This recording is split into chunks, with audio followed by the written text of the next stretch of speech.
Bonjour à toutes, bonjour à tous. On se retrouve en direct donc sur Image Press pour un nouveau live. Vous commencez à en avoir un peu l'habitude. Des lives qui se déroulent habituellement le jeudi, durant lesquels on accueille un invité différent à chaque fois sur des thèmes très très variés, très nombreux. Et aujourd'hui, nous accueillons Jean-Marc Gancy. Bonjour Jean-Marc. Bonjour. Jean-Marc Gancy qui est donc le responsable sensibilisation et porte-parole de l'association Globis, que vous connaissez bien. Globis, groupe local d'observation et d'identification des cétacés, je ne me suis pas trompée. Non, c'est ça. Qui donc étudie et suit les baleines et les dauphins de la Réunion. Donc on va parler baleines, hein, vous l'avez compris aujourd'hui, aussi bien de la saison qui a commencé il y a quelques temps déjà et du nombre de baleines que l'on peut observer, mais également du nouvel arrêté ou de la modification de l'arrêté plutôt qui a été publié par la préfecture récemment, qui fait un petit peu réagir. On va en parler du coup avec vous Jean-Marc.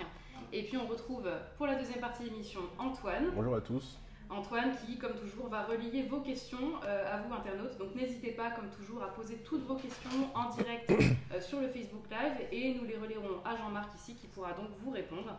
Donc nous vous invitons tout de suite à aller poser vos questions si vous en avez déjà en tête ou à suivre notre émission, poser vos questions en direct. Et toutes les informations sont également en temps réel sur notre site, donc imaspressréunion.com. Alors on va commencer sans plus attendre, Jean-Marc Gancy, en parlant peut-être de ce qui est le plus récent, ce qui occupe un petit peu l'actualité en ce moment, c'est cette modification de l'arrêté préfectoral qui a été publié mardi là, de cette semaine, et qui donc introduit deux nouvelles règles. Est-ce que vous pouvez nous les présenter, ces deux règles? Qu'est-ce qu'elles changent pour l'observation et l'approche des cétacés? Eh bien, ces règles s'inscrivent dans l'évolution logique de la réglementation. Chaque année apporte de nouvelles informations qui nécessitent d'être prises en compte dans l'objectif de favoriser une approche et une observation responsable des cétacés. L'enjeu, c'est bien la protection des animaux, la sécurité des observateurs et faire en sorte effectivement que chacun puisse on va dire, continuer à jouir de ce spectacle dans les meilleures conditions possibles et dans les intérêts de tous. Évidemment, ça suscite des compromis qui sont toujours imparfaits, mais qui s'inscrivent dans une dynamique qui a vocation à s'améliorer chaque année. Enfin, du moins, c'est l'esprit de la loi, et en tout cas ce qu'on peut espérer en tant que citoyen. Il y a effectivement une palanquée d'outils qui s'inscrivent dans l'observation et l'approche responsable. La réglementation n'est qu'un aspect, je dirais, de tout ce qu'on peut faire pour favoriser cette approche et cette observation responsable. Il ne faut pas non plus focaliser sur, on va dire, un arrêté préfectoral qui n'est qu'une pièce d'un ensemble de dispositions. Ceci étant dit, effectivement, il y a eu des discussions entre les autorités publiques et un certain nombre d'acteurs du plan d'eau à La Réunion pour améliorer les dispositions du précédent arrêté qui avait été pris en 2019 pour remédier à un certain nombre de dysfonctionnements qu'on continuait à constater sur le plan d'eau. Vous le saviez auparavant, il n'y avait qu'une charte qui s'appliquait lorsqu'on y croyait et qu'on avait envie de la mettre en œuvre. Il n'y avait aucun contrôle, aucune sanction, c'était une démarche volontaire comme l'est ce genre d'outils. Et on a constaté que malgré une connaissance accrue des dispositions de la charte, il y avait encore un certain nombre d'écarts, un certain nombre de comportements qui n'étaient vraiment pas souhaitables et qui portaient préjudice à l'ensemble, on va dire, de ceux qui voudraient le faire de façon convenable.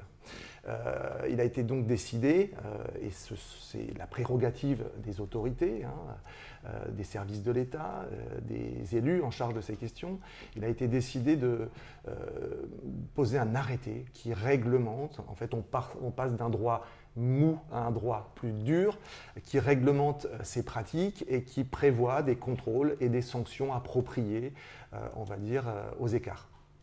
Voilà, donc cette année, on s'est réunis de nouveau pour dire tous ceux qui sont concernés par ces enjeux-là, pour essayer de faire en sorte d'améliorer ce qui dysfonctionnait encore et aller un cran au-delà parce que l'enjeu, comme je disais initialement, c'est évidemment de protéger les cétacés. Et il y a des choses qui posent problème. Bien entendu, c'est la pression continuelle du lever du jour au coucher du soleil avec des rotations de clubs de plongée, d'opérateurs, de plaisanciers, que sais-je encore, qui viennent, on va dire, à proximité des cétacés, voire font des mises à l'eau. Et du coup, cette pression continuelle va perturber les animaux qui ont un cycle biologique bien particulier et qui ont besoin de phases de repos, de nourrissage, de socialisation, de reproduction.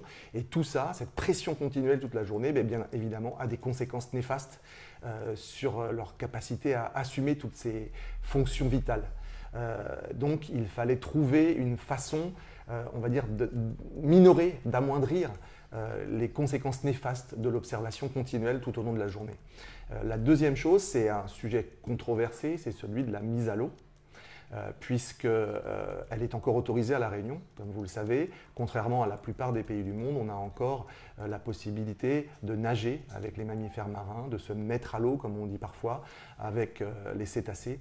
Et tout ça, bien entendu, a des conséquences. Ça a des conséquences sur les animaux, pour les mêmes raisons que celles que j'évoquais avant, et puis ça a des conséquences aussi sur la sécurité des baigneurs ou sur la qualité des observations, parce que parfois c'est un peu la foire lorsque trop d'acteurs veulent voir les mêmes animaux.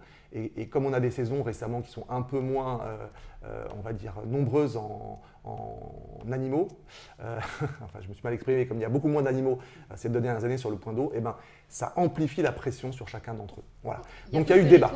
Il y a peu de territoires dans le monde qui autorisent la mise à l'eau. Il faut peut-être rappeler que La Réunion a cette chance justement. Oui, absolument, une chance dont il faut qu'on soit digne et dont il faut qu'on se montre exemplaire pour qu'elle perdure, tout simplement.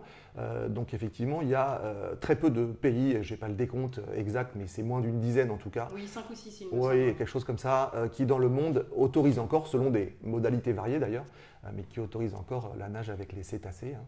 Et La Réunion en fait partie, et d'ailleurs, ce n'est pas harmonieux par rapport à la législation qui peut avoir cours en métropole, dans toutes les aires marines ou de façon générale.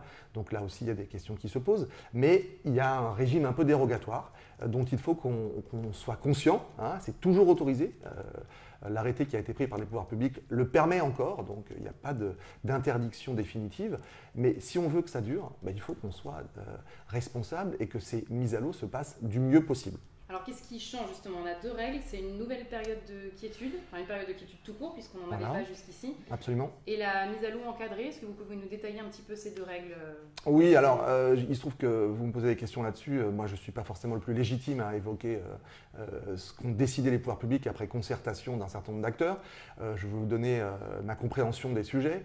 Pour le premier, je le connais bien puisqu'effectivement c'est nous, Globis, qui avons poussé avec d'autres comme le CEDTM pour la prise en compte de ces dispositions, c'est la période de quiétude. Puisqu'effectivement, on constate qu'au fil de la journée, la pression est quasiment continuelle, mais qu'on a quand même des phases pendant lesquelles certains cétacés, et singulièrement les baleines avec leurs baleineaux, ont besoin de repos. Et d'après nos observations scientifiques, d'après nos données collectées depuis de nombreuses années, on sait que ces périodes de repos sont plus fortes, notamment le matin. Ça, c'est des choses factuelles qu'on a pu, on va dire, valider au fil des années. Et on va dire, en gros, de 6h à 10h du matin, ce sont des phases privilégiées où, généralement, la mère et son baleineau sont au calme et cherchent une forme de quiétude, justement pour l'allaitement ou tout simplement pour on va dire, récupérer un peu d'énergie. Voilà, donc pendant ces phases-là, elles sont vulnérables. Enfin, le couple mère-baleineau est vulnérable et donc il est préjudiciable d'aller le déranger. Or, c'est une période pendant laquelle certains opérateurs ou certains plaisanciers ont justement à cœur de venir les voir parce qu'elles sont calmes. Voilà, c'est tout le paradoxe. Après, il y a d'autres périodes de quiétude qui sont souhaitables pour d'autres types de cétacés. On pense notamment aux dauphins long-bec, qui eux aussi ont leur propre rythme biologique. On pense aussi aux grands dauphins de l'Indo-Pacifique, donc le Tursiops aduncus, qui est très proche des côtes, qui lui aussi, souvent en baie de Saint-Paul, a besoin de phases de repos spécifiques et il est très souvent, on va dire, perturbé par le va-et-vient de ceux qui veulent aller à sa rencontre. Voilà.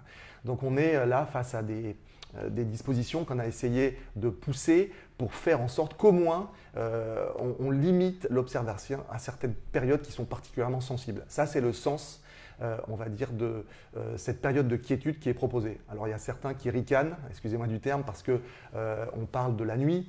C'est simplement, ce que j'allais vous demander, oui.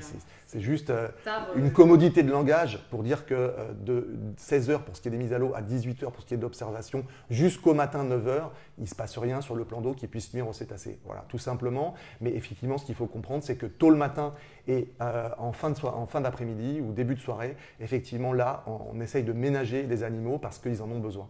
On avait parlé d'une période de quiétude qui pourrait commencer à 13 h l'année dernière. On a quand même bien évolué. Comment est-ce qu'on est passé de 13 h à 16 h et 18 h pour les bateaux? Justement, ça c'est des compromis qui se trouvent par rapport aux intérêts des uns et des autres. On ne peut pas prendre en compte que simplement les intérêts d'un seul groupe d'animaux ou d'humains. Il y a beaucoup d'intérêts qui se jouent, économiques, sociaux, environnementalistes, que sais-je encore, culturels peut-être. On a besoin de trouver un bon niveau de curseur entre tout ça.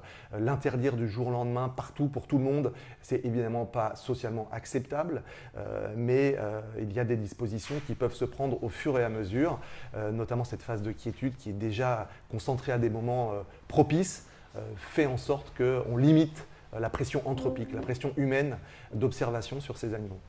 Concernant la règle qui n'a pas été retenue, nous c'est vrai qu'on en avait parlé sur Emas Press au moment où c'était en réflexion, celle justement dont vous en avez parlé du couple mère-baleineau. Il y avait une troisième règle qui avait été évoquée par la préfecture qui était de ne pas s'en approcher dans la réserve marine. Oui. Est-ce que ça, alors effectivement c'était peut-être une mesure un peu ambitieuse dès cette année, en tout cas ça n'a pas été retenu aussi parce que les partenaires ont un petit peu dit nous on n'est pas d'accord. Est-ce que c'est une mesure qui pourrait passer l'année prochaine par exemple? Je ne suis pas devin, je ne suis pas législateur non plus, mais effectivement, il y a une volonté des autorités d'harmoniser les législations dans les aires marines protégées. Et il y a fort à parier que cette harmonisation de la législation entre ce qui se fait en métropole et dans les autres outre-mer trouve aussi une continuité à La Réunion. Donc il est trop tôt, à mon sens, pour dire ce qu'il en sera et à quelle échéance. Mais il y a effectivement, on peut parier sur le fait qu'à un moment donné, il y aura un certain nombre de contraintes logiques, à nos yeux d'ailleurs, qui s'appliqueront au niveau de la réserve marine, toujours dans l'intérêt des animaux. Alors cette modification de l'arrêté préfectoral, elle fait débat, hein, vous l'avez dit, ça fait réagir notamment sur les réseaux sociaux. Et vous avez d'ailleurs fait une petite mise au point ce matin sur Globis, ça chauffe un peu sur la page Facebook de l'association. Pourquoi? Qu'est-ce que vous expliquez dans ce post? Alors, il y a un certain nombre d'amalgames qui sont faits, et notamment l'idée selon laquelle c'est Globis qui déciderait de tout sur ce qui a trait à cette réglementation. Ce n'est pas le cas, hein, on n'est pas encore préfet de La Réunion, mais on a participé au débat. Voilà, et on a porté la voix des animaux, on a porté la voix des cétacés, on a veillé à ce que effectivement, les perturbations les concernant soient les plus minimes possibles. Donc c'est notre rôle en tant que naturaliste, en tant que scientifique. On verse au débat des données à prendre en compte par tous ceux qui sont concernés par ces sujets et qui sont ensuite arbitrés par des décisions finales. Ça, c'est la responsabilité des pouvoirs publics après avoir entendu l'ensemble des parties prenantes. Voilà. Donc il ne faut pas faire d'amalgame. Ce n'est pas Globis qui décide de la pluie et du beau temps sur ce sujet-là, mais Globis verse des données scientifiques qui portent la voix des animaux. Voilà. Et sur ces enjeux de quiétude, on en a parlé. On en est comptable, on en est responsable, on est même relativement fier que ça puisse avoir été entendu et mis en œuvre parce qu'on pense que ça va dans le bon sens. Pour ce qui est des autres dispositions dont on nous tenait éventuellement responsables, eh bien ce ne sont pas ni nos compétences, ni nos prérogatives, ni notre voix d'ailleurs qui a porté, notamment sur les façons de se mettre à l'eau. Ça c'est un autre sujet et ce n'est pas celui sur lequel on devrait nous faire des objections, des reproches, des invectives ou des insultes parce que ça ne nous concerne pas directement et c'est le fruit d'une concertation plus large avec d'autres acteurs. Donc je tenais à mettre effectivement sur notre page cette mise au point pour faire en sorte qu'on ne mélange pas tout et que chacun, on va dire, soit à sa juste place pour que le débat se déroule de façon sereine, apaisée, avec discernement et conscience. On a des contrôles sur l'eau même, Jean-Marc, peut-être plus depuis l'année dernière avec l'apparition de l'arrêté préfectoral. Comment ça se passe concrètement? On a aussi d'autres associations qui font des contrôles pour distribuer la charte aux usagers de la mer. Comment ça se passe du coup? Il y a même une brigade, la brigade Quiétude, qui est pilotée par le CEDTM, le Centre d'études des tortues marines, qui est financée et qui a cette responsabilité d'aller sur le plan d'eau au contact de tous les usagers pour les sensibiliser. Elle ne fait pas de contrôle, elle fait en gros une sorte de rappel à la loi et surtout de la pédagogie, de l'information, de la sensibilisation sur les bonnes pratiques pratique. Voilà. Ils font bien leur job, ils sont connus sur le terrain maintenant et ils sont dans cette prévention nécessaire. Ils ne sont pas dans on va dire dans la sanction ni dans le contrôle. Ça, ce sont les prérogatives des autorités, brigade nautique, force de police, brigade nature, des gens qui ont autorité et mandat pour faire exercer la loi et éventuellement on va dire sanctionner les contrevenants. Voilà. Donc, comment ça se passe? Ça se passe avec les moyens dont sont dotées ces différentes unités pour être présents sur le plan d'eau et observer ce qui ne va pas, tout simplement pour le sanctionner. Évidemment, pour qu'une loi s'applique et qu'elle soit respectée, il faut qu'il y ait une présence assez dense et des actions qui soient considérées comme justes pour faire respecter la réglementation. C'est ce que tout le monde espère, c'est ce que tout le monde souhaite. Et je pense que la préfecture a conscience, évidemment, qu'il n'y a pas non plus de respect sans cette présence. Et il faut qu'elle soit relativement dense tout au long de la saison. Alors on a beaucoup parlé réglementation, on va peut-être parler de choses plus légères en parlant des baleines elles-mêmes et celles qu'on observe depuis le début de la saison. On a une saison qui s'annonce un peu médiocre, c'est Globis qui l'a mis aussi sur sa page Facebook. Sur quels indicateurs vous vous basez pour dire qu'on est face à une saison qui s'annonce peut-être très moyenne? Alors déjà, on a l'historique des différentes saisons. Ça ne veut pas dire que le passé détermine l'avenir, mais ça veut dire qu'on a quand même une certaine histoire, une certaine mémoire archivée dans nos bases de données qui nous permet d'avoir un certain nombre d'intuitions ou des références sur lesquelles se baser. Après, on a aussi défini des hypothèses et fait tourner des modèles mathématiques qui, à partir d'un certain nombre de données entrantes, qui ne sont que des hypothèses, une fois de plus, sont en mesure de donner, on va dire, une tendance au regard de ce qu'on sait, de ce qu'on a pu compiler. Et effectivement, si on en juge par ce modèle qu'on a fait tourner récemment, il semblerait que les conditions soient réunies pour que la saison s'annonce plutôt médiocre. Voilà. Pourquoi? Parce qu'on fait un lien entre la capacité des baleines à se nourrir en Antarctique, l'énergie qu'elles peuvent emmagasiner grâce au krill qu'elles y trouvent, hein, leur nourriture préférentielle, et leur capacité ensuite à se déplacer dans les eaux réunionnaises. Alors, il y a un certain nombre de variables, c'est plus compliqué que ça, mais globalement, si on met toutes ces variables en ligne de compte, on se rend compte que, et c'est ce que corroborent les observations actuellement, on se rend compte qu'il y a sans doute une année qui s'annonce plutôt maussade, plutôt mauvaise. Et la bonne nouvelle, ça serait de dire que notre modèle marche scientifiquement. La mauvaise, c'est qu'effectivement, on ne sera pas dans une saison aussi exceptionnelle que celle de 2017 ou 2018, qui reste dans l'esprit des Réunionnais des références, mais qui ne devraient pas l'être, puisqu'elles ont été des années records, atypiques. Et que, on va dire globalement, si on devait retenir un chiffre de présence de baleines depuis une quinzaine d'années dans les eaux territoriales réunionnaises, c'est à peu près 125 individus qu'on verrait chaque année, hein, moyenne.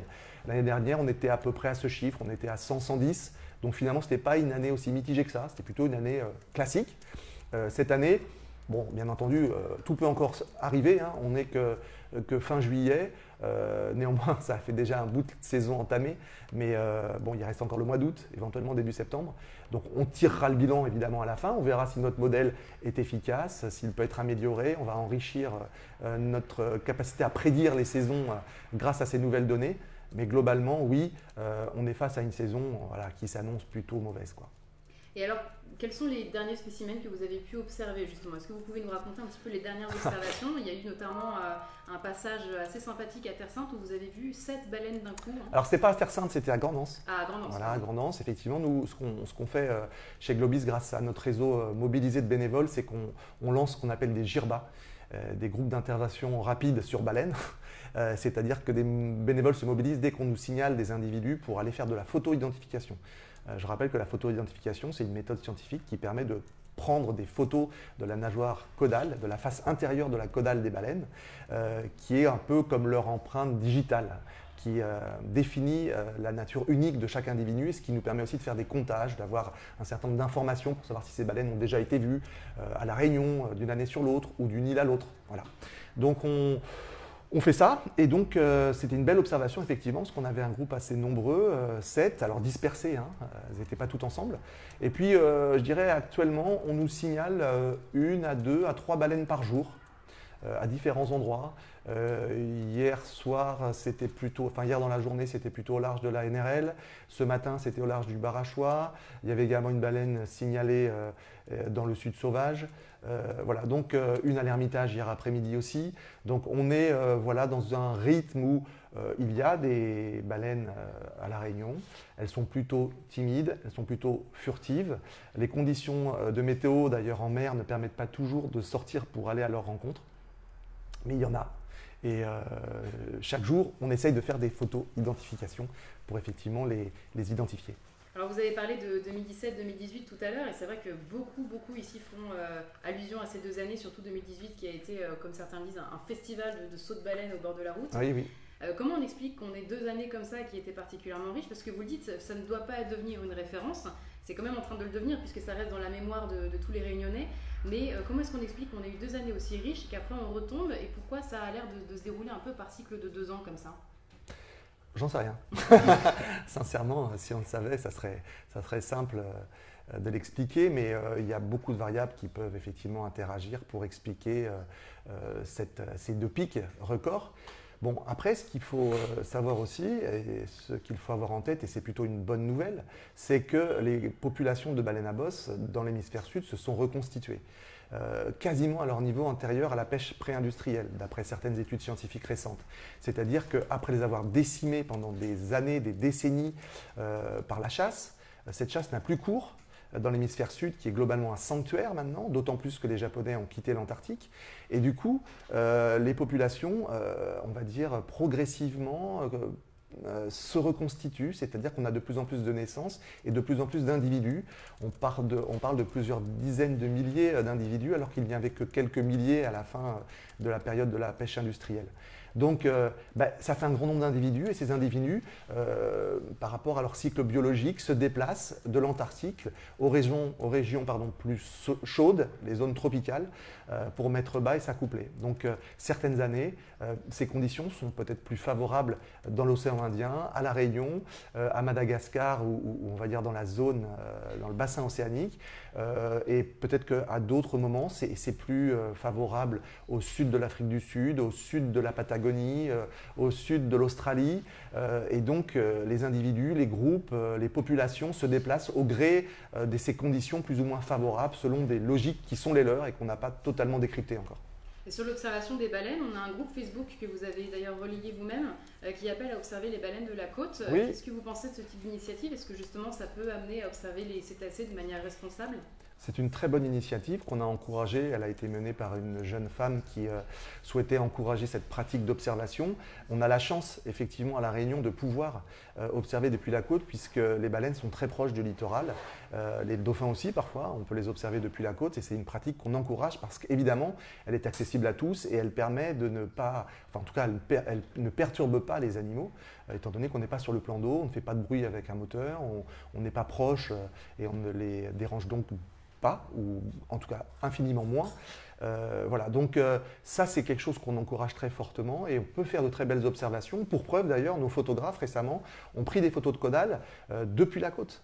Il n'est pas forcément absolument nécessaire d'être en très grande proximité de l'animal pour prendre ces photos. Il faut un bon téléobjectif, certes. Un bon zoom, oui. Un bon zoom, mais globalement, on peut faire aussi d'excellentes et de très belles observations de sauts qui sont majestueuses. Voilà, on peut se délecter de façon totalement gratuite de ce spectacle depuis la côte, et c'est quelque chose qu'il faut encourager.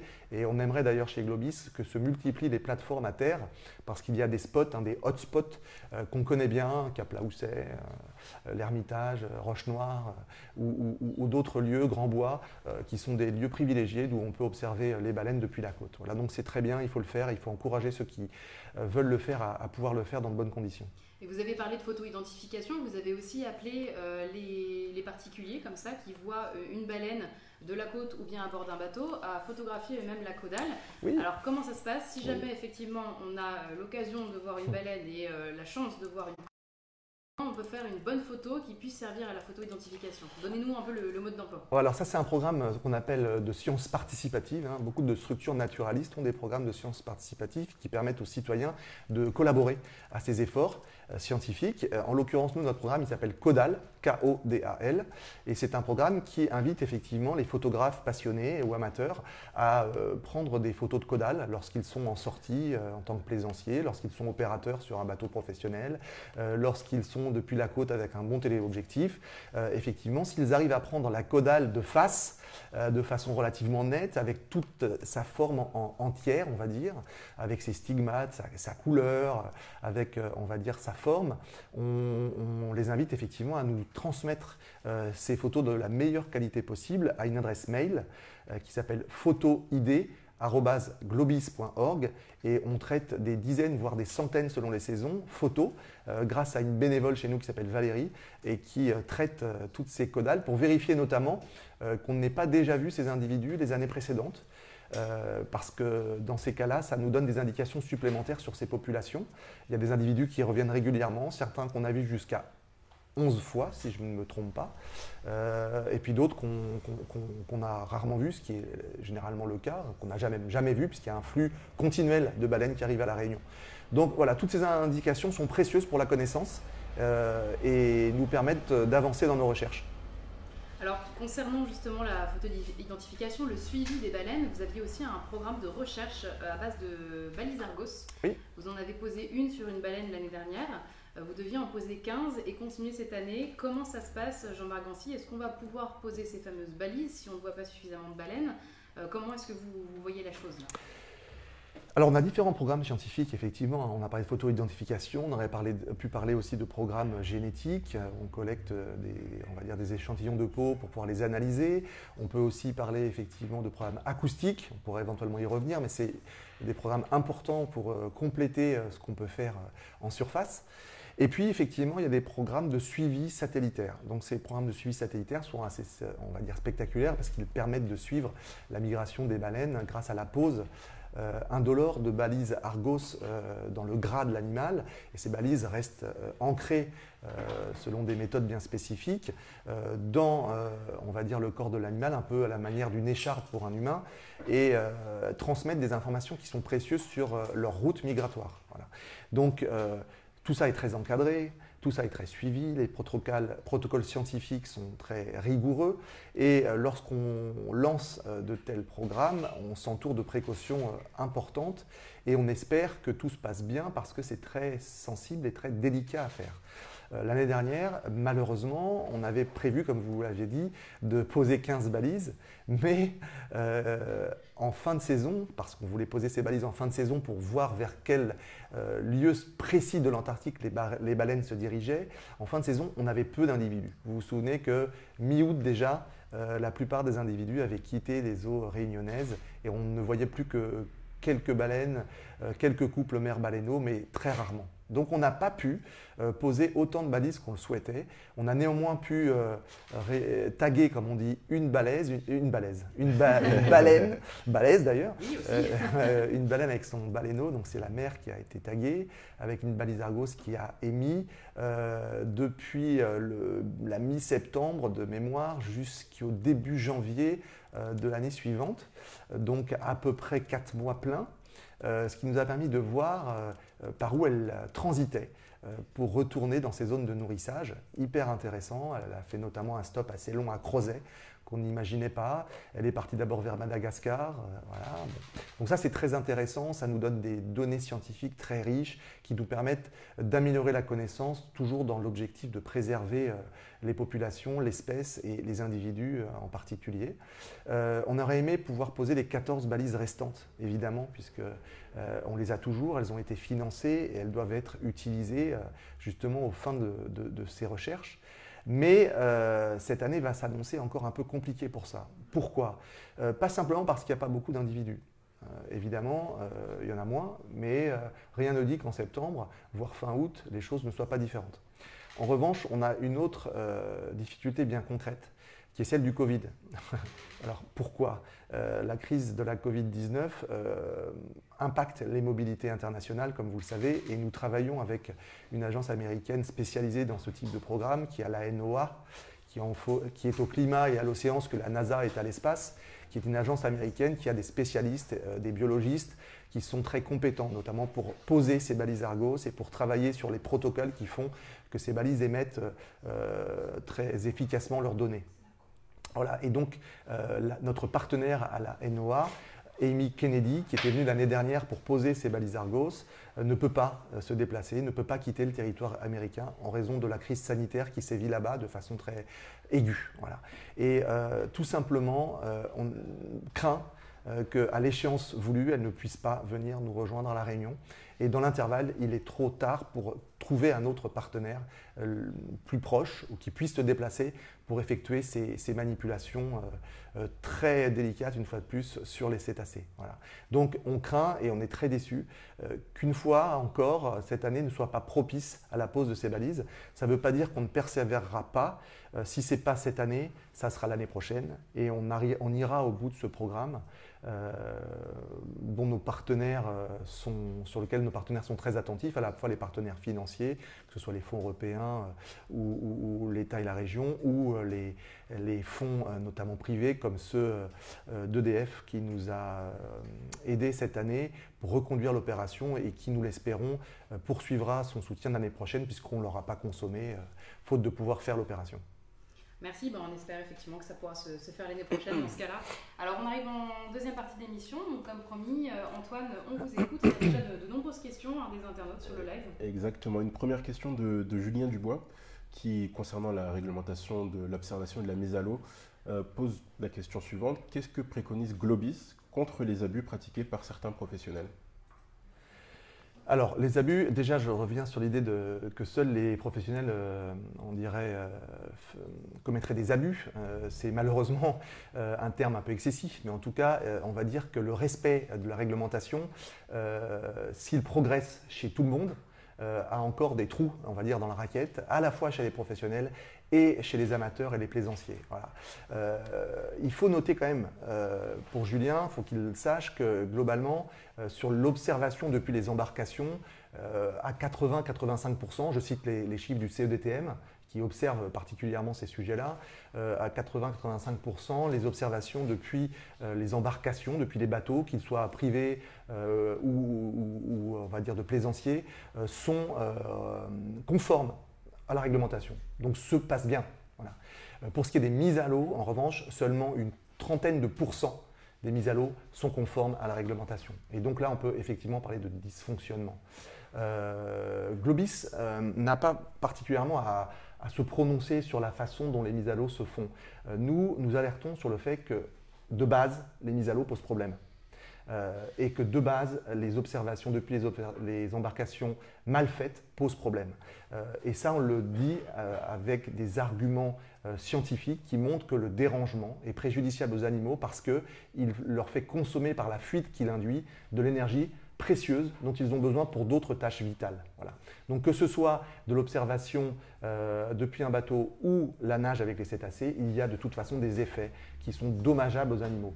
Ils le sont plus ou moins selon la façon dont on le fait, et ça, la bonne façon de le faire, c'est effectivement un débat à avoir avec ceux qui sont passionnés, le pratiquent depuis longtemps, connaissent les animaux. On peut avoir notre part là-dessus, mais c'est une affaire plus collective qui doit, on va dire, impliquer les connaissances de tous, quoi.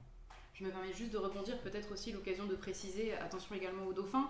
Quand on parle des cétacés, les gens s'imaginent souvent qu'on ne parle que des baleines, mais ça a été observé l'année dernière. En effet, vu que les baleines sont parties tôt, il y a eu une ruée peut-être sur les dauphins.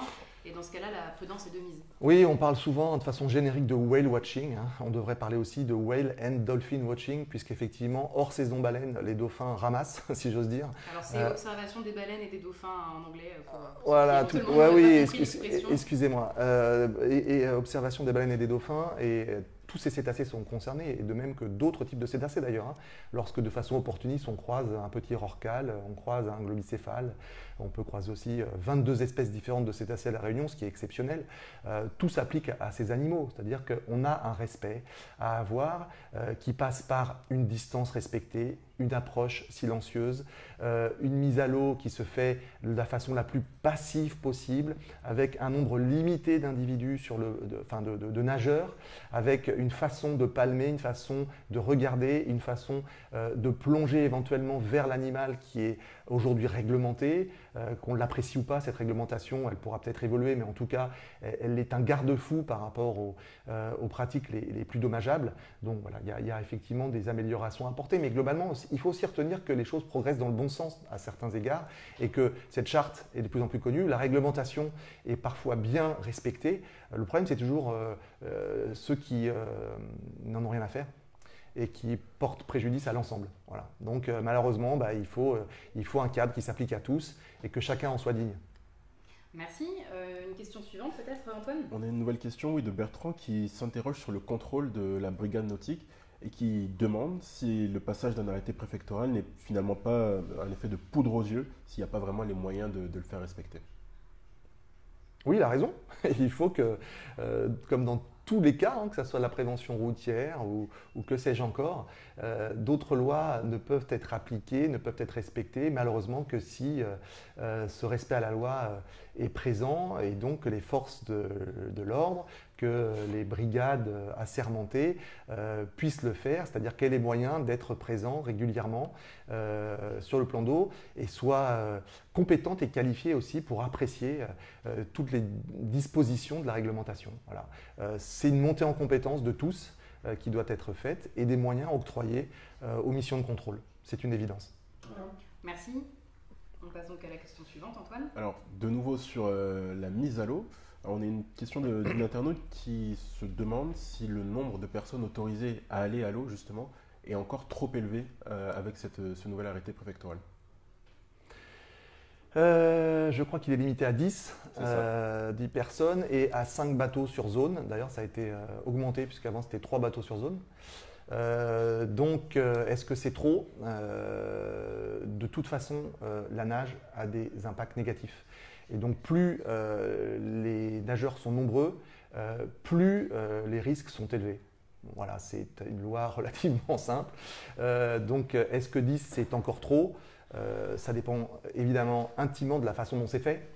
La nage passive que revendiquent certains opérateurs, c'est-à-dire on se donne la main en palanquet, comme ça on se donne la main, on est on ne palme pas, on est très attentif, on fait que regarder, on ne nage pas vers le cétacé, on n'est pas intrusif dans sa zone de sécurité.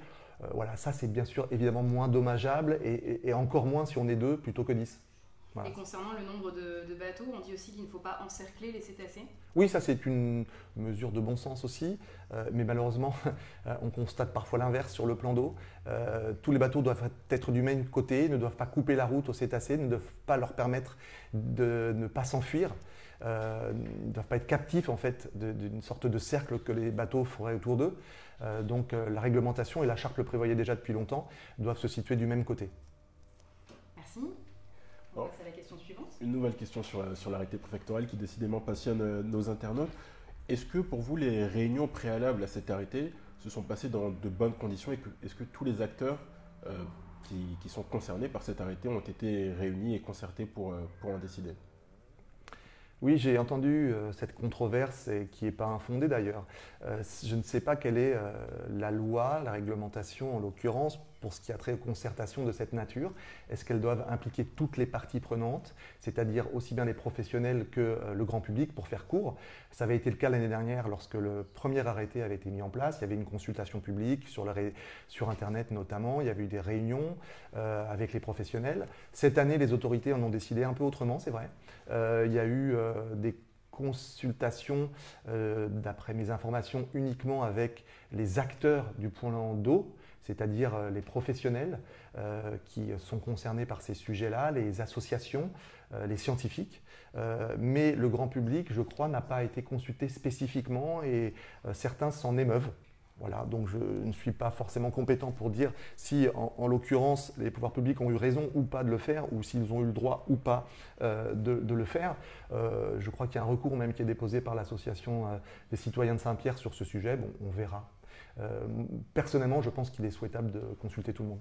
Parce que les usagers de la mer pourraient apporter quel point de vue selon vous? Est-ce que justement on ne risque pas d'aller vers l'envie de se mettre à l'eau tout le temps, etc. Qu'est-ce que ça peut apporter en fait au débat de les impliquer? Je ne veux pas préjuger de leur point de vue, hein, ils sont multiples. Il n'y a pas d'ailleurs qu'une seule association qui soit concernée, mais j'imagine plusieurs groupes d'intérêt qui peuvent s'exprimer. Effectivement, chacun a ses arguments, chacun a le droit de les faire valoir. Après, c'est la responsabilité des pouvoirs publics, une fois de plus, d'arbitrer, de trancher. Alors, il y en a qui seront déçus, il y en a qui seront satisfaits des avancées ou des reculs, selon l'angle de vue qu'on peut avoir. Mais il est bon, à mon sens, de toute façon, de consulter tout le monde, parce que tout le monde est concerné. On est tous concernés par la préservation de ces animaux, par les nuisances qui peuvent être développées par des pratiques excessives, des comportements qui ne sont pas souhaitables, par aussi une filière d'activité économique qui génère de l'activité, qui génère de l'emploi, qui fait vivre des familles. Donc ce n'est pas si simple non plus de trancher en faveur des intérêts des uns ou des autres sans prendre en considération l'ensemble du problème. Voilà. Mais après, chacun doit être dans son rôle. Pour ce qui est de notre rôle Globis, et je le rappelle, c'est la voix des animaux à partir de données scientifiques. Voilà. Et nous, on se bat sur cet angle-là qui est respectable comme l'est respectable le point de vue des autres parties prenantes. Et après, il faut trouver un compromis. Tout autre sujet maintenant. Alors, on a une internaute qui s'émeut ici dans les commentaires que Grand Bleu était un partenaire financier de Globis. Vous pouvez nous confirmer que ce n'est plus le cas aujourd'hui. Est-ce que vous pouvez revenir de manière un peu plus générale sur le financement de votre association? Comment cela se passe? Oui, ça c'est des fantasmes habituels selon lesquels on serait de collusion avec un certain nombre d'opérateurs. Bon, on ne peut pas empêcher certains d'avoir les idées qu'ils veulent. Néanmoins, elles ne sont absolument pas fondées. Globis est financé essentiellement par des fonds publics dédiés à des activités de recherche. Voilà. C'est ce qui fait vivre aujourd'hui 5 salariés permanents qui sont entièrement dédiés à cette cause de la connaissance et de la préservation des cétacés. On n'a pas de fonds privés aujourd'hui qui seraient des conflits d'intérêts par rapport aux préconisations qui sont les nôtres. On est de toute façon très indépendant. Ça ne veut pas dire par ailleurs que notre expertise ne puisse pas être sollicitée sur certains projets justement pour faire valoir le risque au regard de l'activité cétacée. Et lorsque c'est le cas, ce sont des sources de financement qu'on ne peut pas négliger si on veut continuer notre activité. Très récemment, par exemple, le groupement GTOI qui fait les travaux du port de Saint-Pierre, de Sainte-Marie notamment pour agrandir la digue, nous a sollicité justement pour éviter que les travaux se fassent pendant les périodes où les cétacés seraient présents à proximité du chantier. Voilà. Ça, c'est une prestation qu'on vend. On est sur l'eau et on alerte les maîtres du chantier, le maître d'œuvre en l'occurrence, pour éviter qu'ils ne cassent des roches et qu'ils fassent du bruit sous-marin quand les cétacés sont à proximité. Voilà. Je ne pense pas qu'il y ait de honte à ça. Je crois même que ça va dans le bon sens. Après, pour ce qui est du mécénat, sur des activités de notre nature. Il existe aussi, il y a parfois des fonds privés qui peuvent être alloués à des activités associatives. C'est même une des façons pour les associations de se financer. Il faut effectivement à ce moment-là être vigilant pour qu'il n'y ait pas de conflit d'intérêts et pour que l'indépendance de la voie associative par rapport à son objet soit préservée. Et là-dessus, je peux vous dire qu'on est extraordinairement exigeant. Une autre question qui afflue. Oui, on a une nouvelle question de Julien Dubois, mais que vous avez déjà abordée, donc on peut lui redonner la réponse. Est-ce que Globis soutiendrait une interdiction totale de mise à l'eau? Je pense que c'est oui, ce que vous avez dit tout à l'heure. J'ai posté ce matin sur la page Facebook de Globis une étude de l'ONU Environnement dans la Convention des espèces migratrices de 2017 qui fait une étude assez, on va dire, complète sur les mises à l'eau et sur la nage récréative avec les cétacés. Et globalement, la connaissance scientifique sur ce sujet est assez unanime sur le fait qu'effectivement, elle est préjudiciable aux animaux et d'autant plus qu'elle se pratique de façon, on va dire, continuelle tout au long de la journée et tout au long d'une saison, baleine par exemple, voire tout au long de l'année sur des populations de dauphins.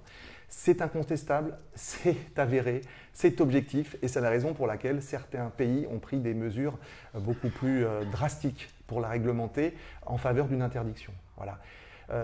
En ce qui concerne Globis, c'est des débats en interne. d'ailleurs. On n'est pas tous d'accord sur ce sujet-là parce que pour certains, il y a encore en tête l'idée que cette mise à l'eau provoque des merveilleuses rencontres, permet aussi une prise de conscience de la beauté de ces animaux et contribue extraordinairement on va dire, au désir de les préserver.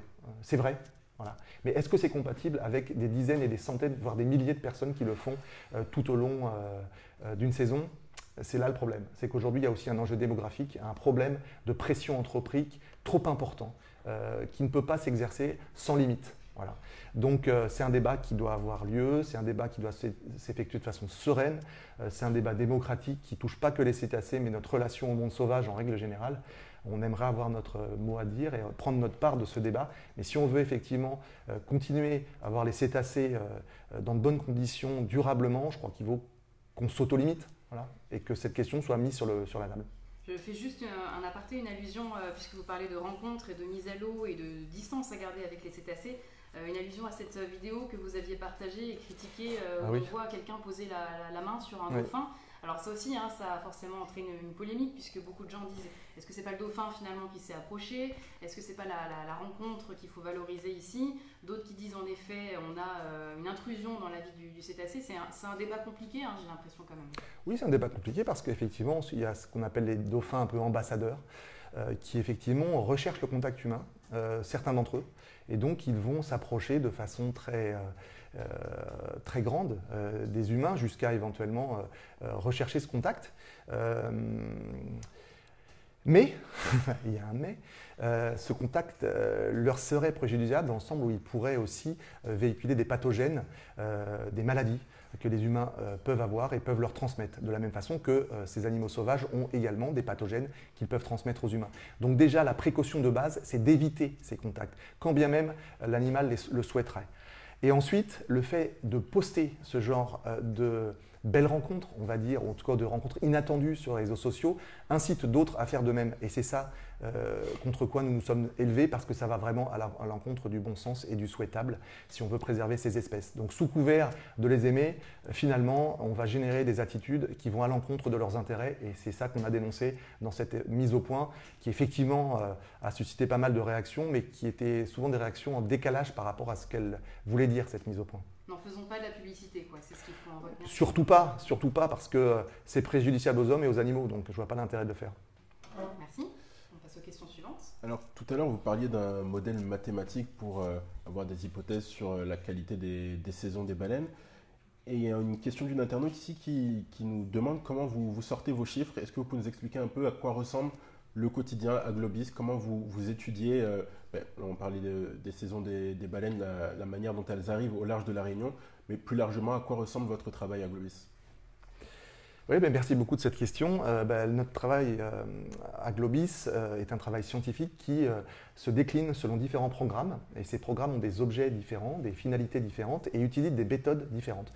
Donc parmi les méthodes qu'on utilise, j'en ai cité tout à l'heure, il y a les méthodes de photo-identification, il y a les méthodes acoustiques, il y a les méthodes génétiques, il y a les méthodes de suivi satellitaire, il y a les méthodes de collecte d'ADN environnemental, il y a des méthodes aussi, on va dire, ce qu'on appelle des autopsies lorsque des animaux morts s'échouent, ça donne aussi des indications. Il y a des revues de la littérature scientifique qui nous permettent aussi de faire grandir nos connaissances. Donc tout ça, ce sont des données contextualisées, locales, qu'on a compilées depuis maintenant pratiquement 20 ans dans nos bases de données qui nous permettent d'extraire un certain nombre de connaissances et de diffuser ces connaissances à tous ceux qui veulent s'en saisir, les pouvoirs publics lorsqu'ils veulent réglementer, le grand public lorsqu'il veut mieux connaître pour mieux préserver ces cétacés. Voilà. Donc on travaille tout au long de l'année à collecter ces données, à les traiter, à les analyser. Voilà. Et pour ce qui est de la question plus spécifique liée au modèle, ce que j'appelle le modèle mathématique, c'est tout simplement un algorithme dans lequel on va rentrer un certain nombre de données, d'informations, notamment la présence de chlorophylle dans les zones de nourrissage qui détermine l'abondance du krill dont se nourrissent les baleines, les courants, l'effet El Niño, la température de l'eau, la couverture de glace en Antarctique, et toutes ces variables, et d'autres encore, que je maîtrise moins que mes collègues, vont, on va dire, interagir les unes avec les autres pour livrer, on va dire, un certain nombre d'informations, et ces informations nous donnent des indications dont on tire des conclusions, notamment en l'occurrence ici, sur la fréquentation des baleines à La Réunion. Donc il y a un lien de causalité entre la façon dont elles se nourrissent en Antarctique et leur capacité à venir nous voir ici à La Réunion et ailleurs dans l'océan Indien. Et c'est ce lien-là qui est en fait l'algorithme dont je parle, parce qu'il faut bien à un moment donné pondérer toutes ces valeurs pour qu'elles parlent.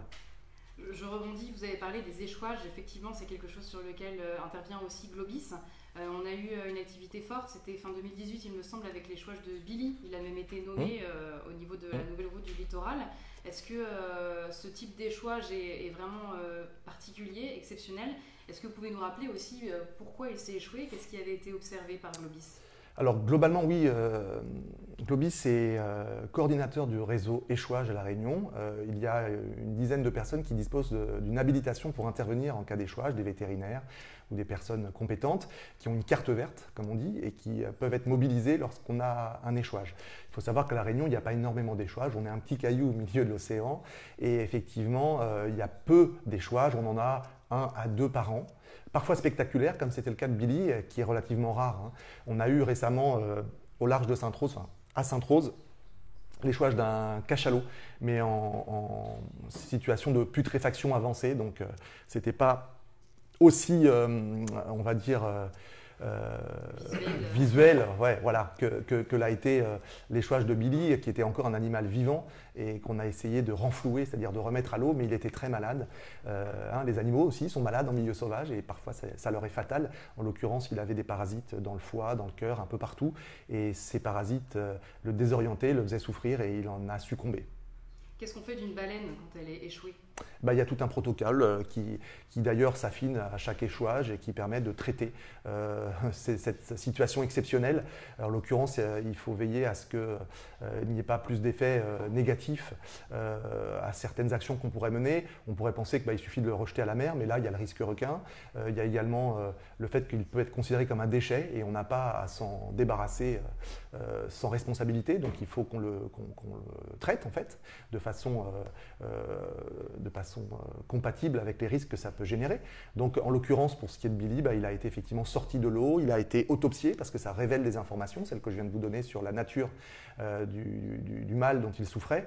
Et puis ensuite, il faut se débarrasser du corps et en l'occurrence, il a été enterré parce qu'il ne pouvait pas être incinéré. Merci. Alors on continue avec les questions de nos internautes. Une nouvelle question, oui, est-ce que vous pensez que les passionnés, les particuliers, peuvent servir votre cause et celle des cétacés en signalant des comportements déviants ou des individus blessés, par exemple? Mais ils le font déjà, c'est-à-dire que les passionnés sont souvent à nos côtés. On a plus de 300 bénévoles chez Globis chaque année, ce qui est assez exceptionnel pour une association de notre taille.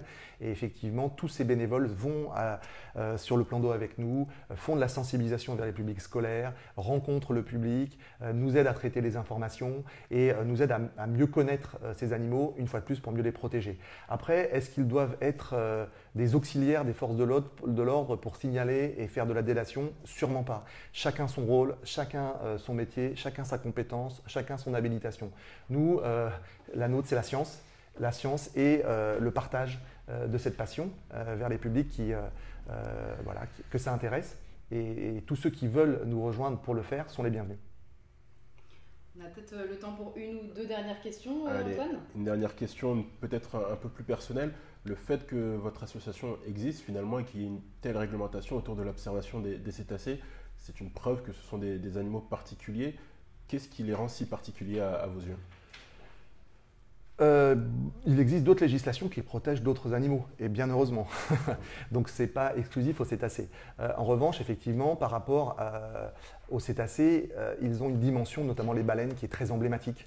Ce sont des espèces un peu parapluies, des espèces qui nous évoquent notre relation au monde sauvage de façon singulière, qui ont bercé parfois nos rêves, notre imaginaire, qui sont merveilleuses par leur taille. Ce sont les plus grands animaux du monde, en tout cas marins, voire même toute catégorie confondue. Donc on a un rapport avec elles qui est particulier et on a le sentiment qu'effectivement, leur porter atteinte, c'est aussi porter atteinte d'une certaine façon à la nature et au monde qui nous environne. Et le degré de santé qu'on peut constater chez elles, c'est aussi un peu le degré de santé finalement de la planète dans laquelle on évolue. Donc il y a un lien très affectif qui suscite beaucoup d'émotions, qui suscite beaucoup de passion autour de ce sujet-là. Et je comprends très bien que certains puissent parfois être dans l'excès ou parfois réagir de façon très passionnelle à ces sujets-là. Néanmoins, il ne faut pas non plus dire n'importe quoi. Il y a des choses qu'on ignore, et il faut le dire. Il y a des choses qu'on sait et il faut s'appuyer dessus. Je crois que dans ce domaine, comme dans d'autres, le climat par ailleurs, il y a beaucoup de scepticisme chez certains. Et puis il y a aussi des données factuelles incontestables que la communauté scientifique aujourd'hui revendique avec certitude. Et il faut s'appuyer là-dessus pour continuer à avancer et préserver ces animaux-là si on veut qu'ils soient durablement nos concitoyens, en tout cas ceux avec qui on habite cette planète, et on se portera d'autant mieux que ces animaux et les écosystèmes qui les abritent se portent bien. Et on a une responsabilité éminente lorsqu'on voit l'état dans lequel on laisse cet environnement. Donc je crois qu'il est très urgent d'apaiser nos débats lorsqu'ils sont conflictuels sur ces sujets et qu'on se mette en ordre de mobilisation pour préserver ce qui peut encore l'être. Alors avant de conclure, je vois qu'on a une dernière question sur les bruits qui impactent les cétacés. Peut-être qu'on peut finir là-dessus. Exactement, une question toute simple. Quel est le bruit le plus dérangeant pour les cétacés, pardon? Est-ce que ce sont les gros moteurs, ce sont les bateaux commerciaux? Qu'est-ce qui gêne le plus les cétacés? Ça dépend de la fréquence, de la nature de ces bruits. En fait, si vous voulez, certains cétacés sont plus sensibles à certaines fréquences que d'autres, et inversement. Tout dépend de leur biologie et de la façon dont ils utilisent, on va dire, leurs organes pour se déplacer, se nourrir, communiquer entre eux. Donc, ce n'est pas une réponse simple, c'est une réponse complexe en fonction de la nature du bruit, mais on sait que le bruit sous-marin leur est nuisible également, que ce soit celui du trafic maritime, que ce soit celui de la prospection minière ou pétrolière, que ce soit celui du déplacement des bateaux, que ce soit celui des travaux sous-marins. Voilà, c'est pas le monde du silence, malheureusement, la mer, hein, c'est le monde du bruit aujourd'hui, avec tout un tas d'activités toujours humaines qui polluent ces environnements qui sont absolument vitaux pour les animaux. Donc tout ce qui peut être de nature à réduire le bruit est bon à prendre. Et on a vu pendant le confinement d'ailleurs que le fait que l'océan soit plus silencieux a été très favorable aux animaux qui se sont rapprochés des côtes. Voilà, c'est un signe, on va dire, indiscutable du fait qu'il faut qu'on reprenne une passe un peu plus juste, nous les humains, pour en laisser une un peu plus importante pour les activités vitales de ces animaux si on veut qu'ils restent durablement avec nous sur cette planète. Et le confinement leur a fait du bien alors? C'est ce que vous dites ici? Oui, oui, très certainement, du point de vue du bruit en tout cas. Merci beaucoup. Alors avant de conclure, en général, nous on pose une dernière petite question qui nous vient en tête. Pour finir de façon un peu plus légère, est-ce que vous pouvez peut-être nous rappeler votre plus beau souvenir de rencontre avec une baleine? On va parler de baleine puisqu'on est en saison des baleines. Alors si vous n'en avez pas un, peut-être un ou deux, mais vous, qu'est-ce qui vous a marqué depuis que vous êtes à Globis en termes de rencontre avec les cétacés? C'était l'année dernière, une jeune baleine à bosse, un juvénile baleineau qui s'est approché et a fait ce qu'on appelle du spy hopping, c'est-à-dire qu'il est sorti très doucement, son rostre est sorti de l'eau et il nous a observé avec son œil très, très longtemps avant de plonger dans un grand silence. Et c'était un moment de grâce merveilleux au large de Cap-Laousset. Voilà, ça c'est effectivement des choses qui transforment une vie quand on a la chance de pouvoir les observer de façon responsable. Merci beaucoup, on va finir sur ce beau souvenir. Merci Jean-Marc Gancy Merci à vous. De vous être prêté à l'exercice, d'avoir répondu à nos questions et à celles des internautes. Merci Antoine. Merci, et merci aux internautes d'avoir posé leurs questions. Merci de les avoir relayées. On conclut donc cette émission ici, puis on invite nos internautes à retrouver cette émission en replay et avec tous les éléments qui l'accompagnent sur notre site, donc www.ipreunion.com ou www.imaspresse.com. Encore merci Jean-Marc Gancy, très bonne journée à vous. Merci à vous. Et très bonne journée à nos internautes.